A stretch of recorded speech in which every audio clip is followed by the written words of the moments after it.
5 buwan nang hindi nagpapakita sa publiko si Senador Bato de la Rosa pero sa paglulunsad ng Reform Alliance for Good Governance and Accountability or RAGE Coalition. Nagpadala siya ng isang audio message para suportahan ito. Ang RAGE Coalition layong pagsamasamahin ng iba't ibang sektor para manawagan laban sa umano'y katiwalian sa gobyerno. May unang balita si Jamie Santos.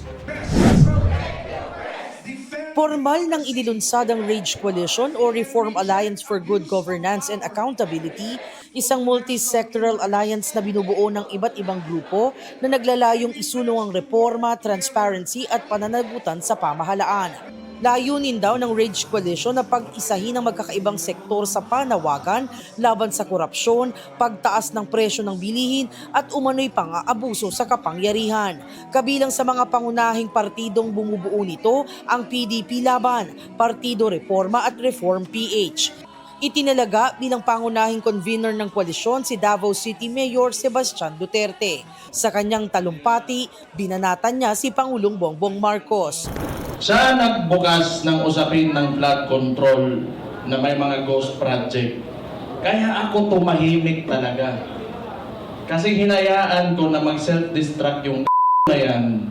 Kasi alam kong sasabog sa mukha niya yan. Pag ikaw eksekutibo, you cannot point at someone else for the mistakes of your administration. Responsibilidad mo yan, ibig sabihin. Isa sa nagpahayag ng suporta ay si Senador Bato de la Rosa na ilang buwan nang hindi uma-attend ng sesyon sa Senado. Sa panahong ito, hindi na sapat ang kanya-kanyang laban.